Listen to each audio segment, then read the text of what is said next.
Les voy a contar un poco de cómo interpretar un estudio electrodiagnóstico, pero otra manera de mirarlo es cómo criticar un estudio electrodiagnóstico.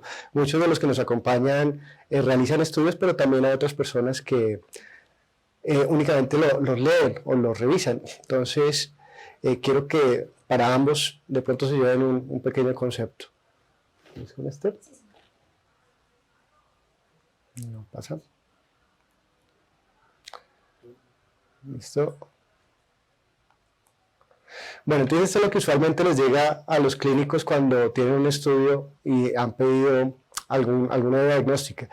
Y lo que encuentran es una tabla, unas gráficas y un montón de información que es muy valiosa, pero a veces uno no entiende si eso no es correcta, si se aplica o no se aplica al paciente. Entonces, ¿cómo puedo yo, siendo un clínico o siendo un colega que realiza estudios, interpretar esos resultados? Entonces, el primer paso es preguntarme si realmente lo que yo estoy pidiendo es un estudio apropiado y los resultados me dan la información de lo que yo necesito.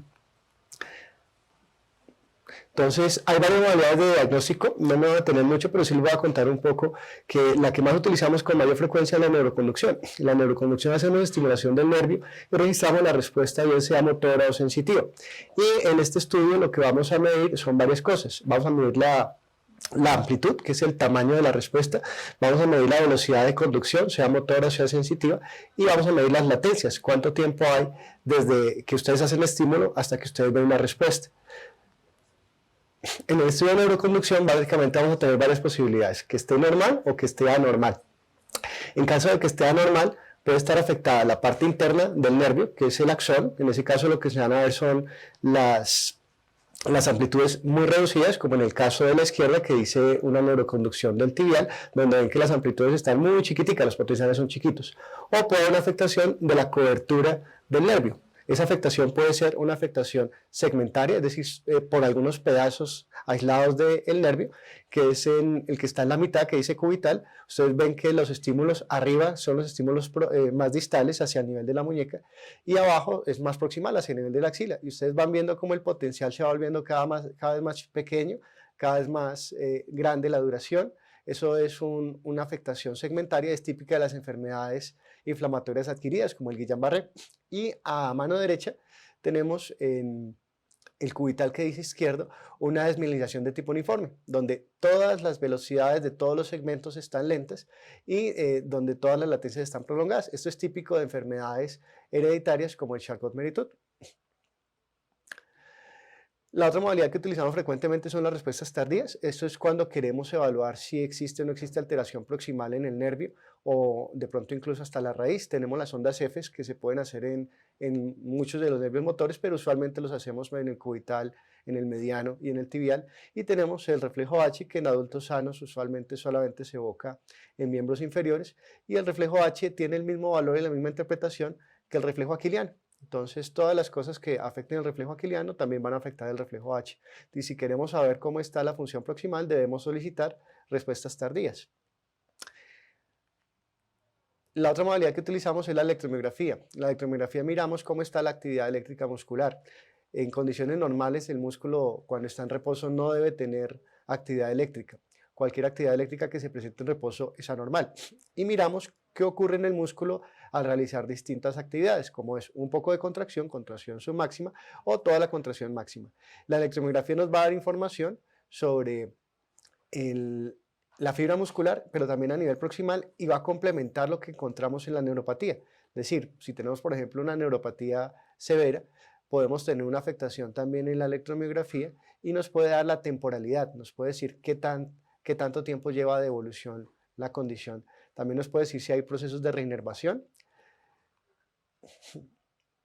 Aquí unos pequeños ejemplos. Entonces, la electromiografía lo que nos va a decir es, ¿está normal o está anormal? Entonces, en caso de que esté anormal, vamos a tener, aquí había como una animación, ¿no quedó la animación? Bueno, entonces vamos a tener acá un pequeño ejemplo de, ¿qué pasó? Un pequeño ejemplo de cómo se ve una actividad inervatoria, pero también vamos a tener patrones neuropáticos. En los patrones neuropáticos vamos a ver una actividad muscular de alta frecuencia con unidades grandes, y en el patrón miopático vamos a tener algo que se llama un patrón de reclutamiento temprano. ¿Listo? Aquí hubo algún problemita con la animación que nos salió. También lo otro que podemos ver en la electromiografía son las actividades específicas. Hay algunas actividades en la electromiografía en el reposo que nos hablan de enfermedades particulares, como pueden ser, por ejemplo, las descargas miotónicas que nos hablan de enfermedades particulares. La otra modalidad que utilizamos es para ver la unión neuromuscular. En este caso vamos a utilizar la prueba de estímulo repetitivo y la electromiografía de fibra única. Entonces pueden ver a mano izquierda cómo se ve un estímulo repetitivo cuando está alterado. El estímulo repetitivo es una neuroconducción motora en el que lo que esperamos es que cada vez que se hace el estímulo tengamos la misma respuesta. Pero si ustedes ven en el que dice estimulación repetitiva nasalis, en la parte más de abajo, encontramos que las primeras respuestas tienen una amplitud grande y las siguientes van siendo cada vez menores hasta que se estabilizan. Eso es típico de las enfermedades de la unión neuromuscular a nivel presináptico. Y a mano izquierda vemos una electromiografía de fibra única. La electromiografía de fibra única nos va a decir si las dos fibras que están cercanas a nuestro electrodo se están contrayendo al mismo tiempo o si lo están haciendo en tiempos distintos. Cuando se contraen al mismo tiempo vemos las dos imágenes muy nítidas, pero ustedes ven que la primera imagen está muy nítida y la segunda se ve como movida, como si estuviera corrida hacia la izquierda y hacia la derecha. Eso es típico también de las enfermedades de la unión neuromuscular. Es una prueba bastante sensible, pero no es 100% específica.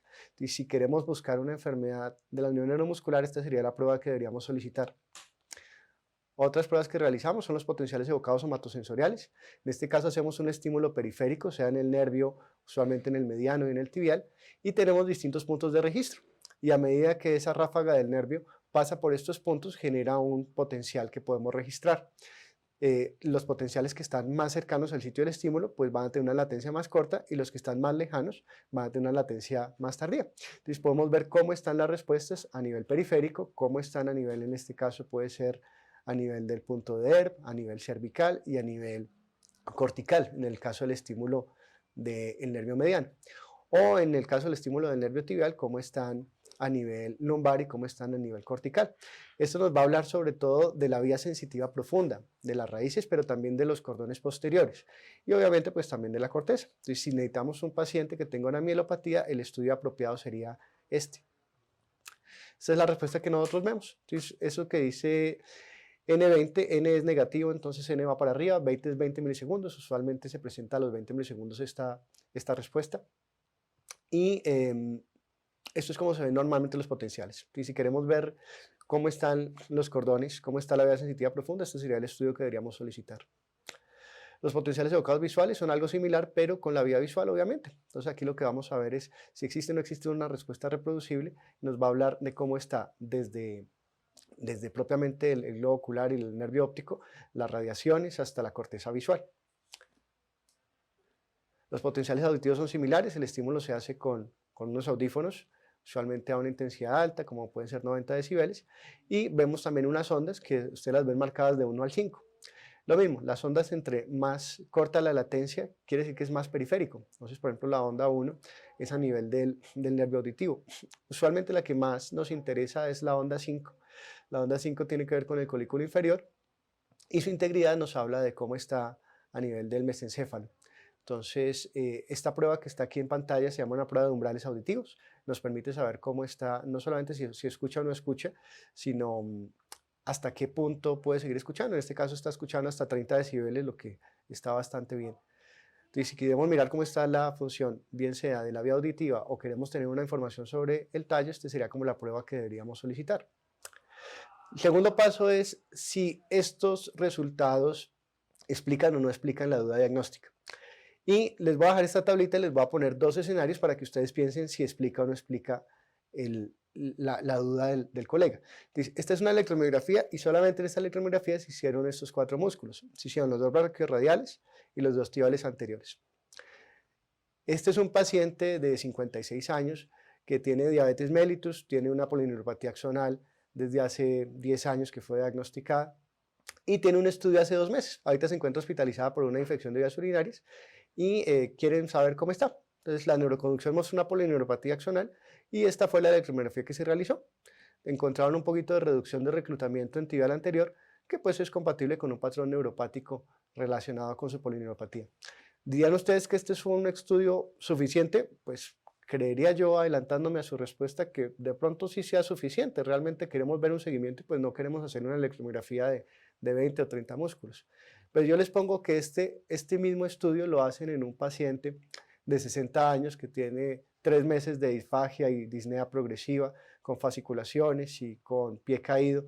Ustedes dirían, no, este estudio realmente está muy incompleto. Lo que queremos es mirar un estudio con todos los segmentos cervical, dorsal, lumbosacro, que nos permite identificar si tiene o no tiene de pronto una enfermedad de motoneurona. Entonces, no existe una receta de cocina para decir exactamente cuál es la cantidad de músculos que deben ser explorados o cuántos chuzones tengo que hacer en cada músculo, pero el estudio sí debe responder la duda diagnóstica.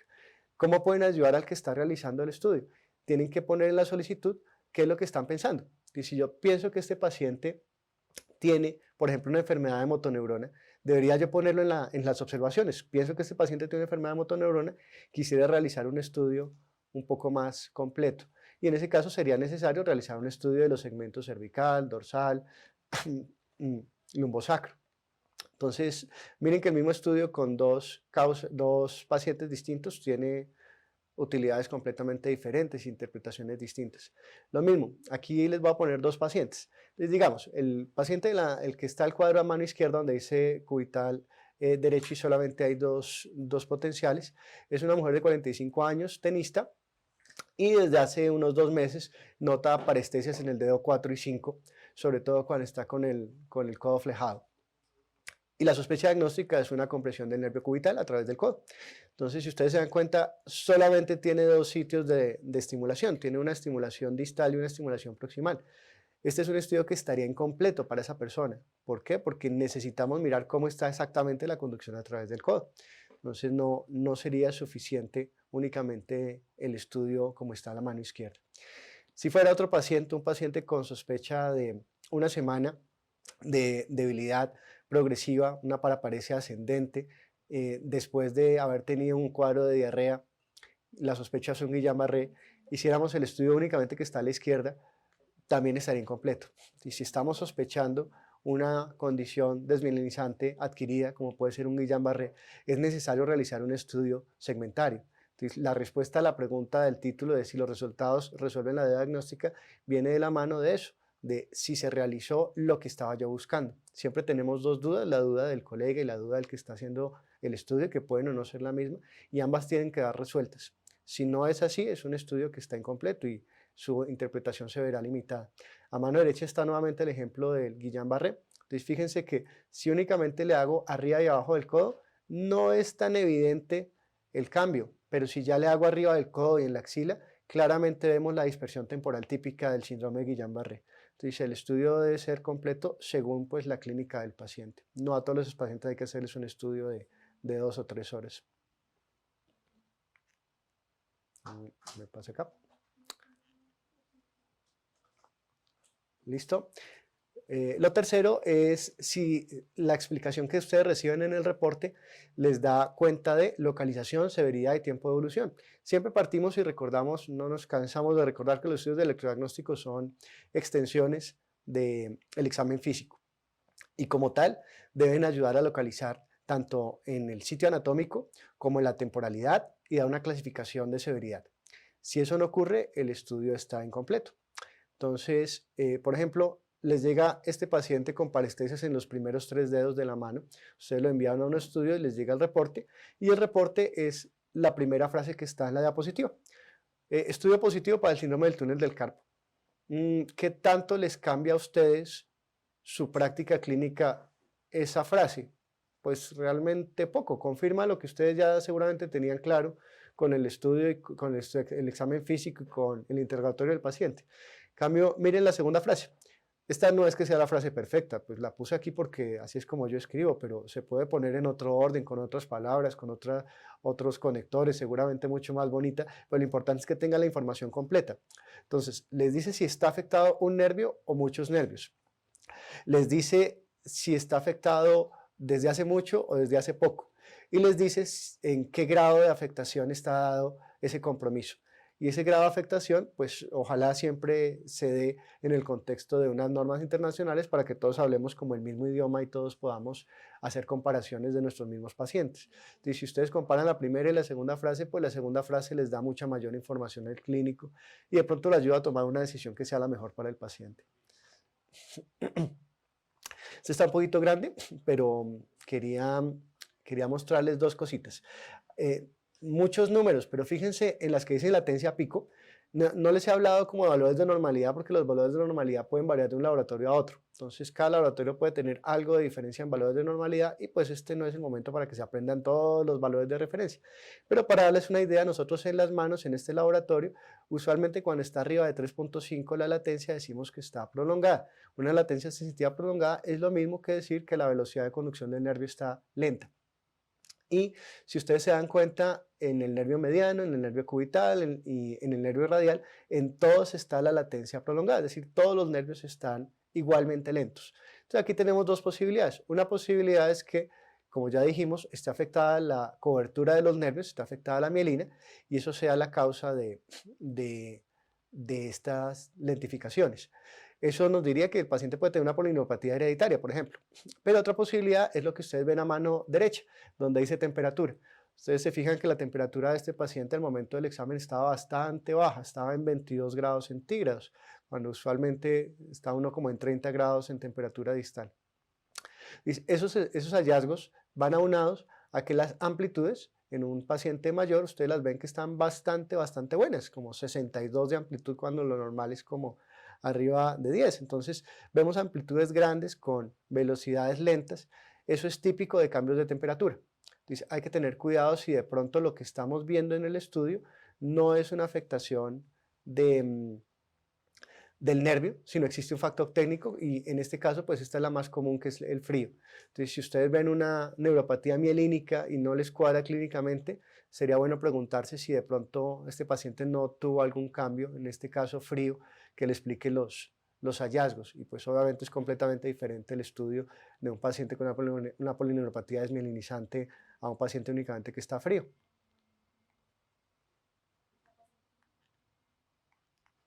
¿No pasa? Listo, aquí les voy a mostrar otro interesante. Entonces, cuando tiene uno un paciente en el que el reporte dice que no tiene respuesta a los nervios, entonces les dice no hay respuesta a los nervios. Fíjense, este es el mismo nervio que es el nervio sural y a mano izquierda, a mano derecha está la gráfica, pero hay algo interesante. En la mano derecha es una línea completamente recta y en la mano izquierda ustedes ven que hay un potencial grandote al inicio, al puro inicio de donde comienza el registro. Ese potencial es el artificio de estimulación. Siempre que nosotros hacemos un estímulo generamos un artificio eléctrico que registramos. Si no hay ese artificio eléctrico, el problema debe ser es que no se está estimulando. Entonces, si ustedes ven un paciente en el que le reportan que los nervios no son excitables, que no hay respuesta de ningún nervio y el paciente está caminando, está sin síntomas, no les cuadra, de pronto preguntarse si quizás esto ocurrió. Eso pasa también frecuentemente a veces con los potenciales evocados. Hay algún problema en los potenciales evocados si se ven completamente planos. Debe haber algún artificio, pueden estar bajitos, pueden estar prolongados, pero es raro que sea una línea completamente isoeléctrica. Y si ustedes ven una línea completamente isoeléctrica, la pregunta sería si no será otra causa, posiblemente una causa técnica.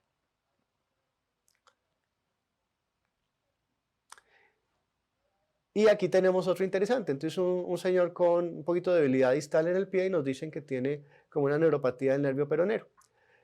Y ustedes dicen, sí, claro, miren, la velocidad del peronero derecho contra el izquierdo está muy disminuida. Una está en 29 y la otra está en 47. Pero si ustedes miran las distancias, hay algo que no es lógico. Fíjense, bueno, y la latencia también está un poquito diferente. Una está en 4.27 y la otra está en 3.54.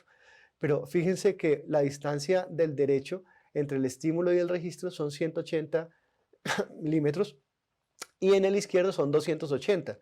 Eso no es lógico, uno tiene los pies más o menos de la misma longitud. Entonces posiblemente fue un error en la medida o un error en la digitación que nos da una velocidad que pues no corresponde. Entonces lo mismo, cuando dan velocidades que son muy bajitas o que son arriba de 70, que pues no ocurre usualmente, lo más probable es que se trate de motivos técnicos, bien sea en el momento de medir o bien sea en la digitación, y esos errores pues obviamente causan valores que son anormales.